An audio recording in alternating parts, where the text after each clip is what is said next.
অসমত অহা কেইটামান দিনত আমি কেইবাটাও নতুন ব্যৱস্থা বা নতুন কাৰ্যসূচী আৰম্ভ কৰিম 10 ডিসেম্বৰৰ পৰা 20 ডিসেম্বৰৰ ভিতৰত 10টা দিনত আমি 5টা কাৰ্যসূচী ৰূপায়ণ কৰিম পোনপ্ৰথমে বিগত বানপানীত যিসকল লোকৰ ভীষণভাৱে ক্ষতিগ্ৰস্ত হৈছিল তেওঁলোকক আমি সাহায্যসমূহ বিতৰণ কৰিম তাৰ পিছতেই মাইক্ৰ ফাইনেন্স লোন ৱেইভাৰৰ আমাৰ যিখন আঁচনি সেই আঁচনিখনৰ অধীনত 50,000 টকালৈকে ঋণ লোৱা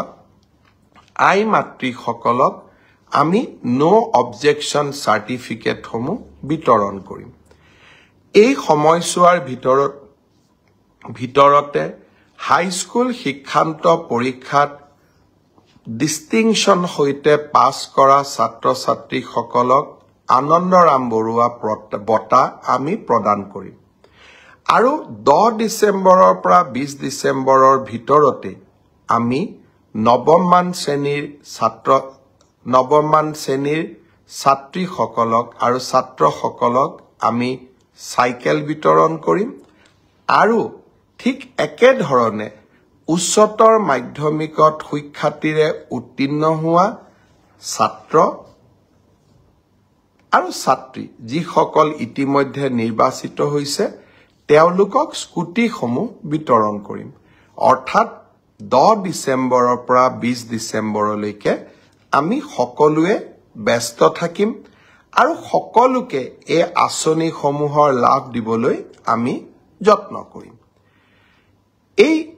সময়ছোৱাৰ ভিতৰতে অৰ্থাৎ 1 তাৰিখৰ পৰা 10 ডিসেম্বৰৰ ভিতৰত চৰকাৰী কৰ্মচাৰী তৃতীয় আৰু চতুৰ্থ শ্ৰেণীৰ কৰ্মচাৰীসকলৰ মিউচুৱেল ট্ৰান্সফাৰৰ পৰ্টেলটো আমি মুকলি কৰি দিম এতিয়া কামৰ সময় নিৰ্বাচনৰ সময় আমি পাৰ কৰিলো আৰু এইকেইটা দিন আমি সকলোৱে চৰকাৰী কামকাজ ৰাজহুৱা সেৱাত আমি ব্যস্ত ৰাখিম অৱশ্যে ইয়াৰ মাজতে পঞ্চায়ত ইলেকশ্যনো আহিব আৰু তাৰ পিছত বিটিআৰৰ ইলেকশ্যনো আহিব 25 চনটো কামৰ মাজে মাজে নিৰ্বাচনো হৈ থাকিব কাৰণ 26ৰ নিৰ্বাচনৰ আগত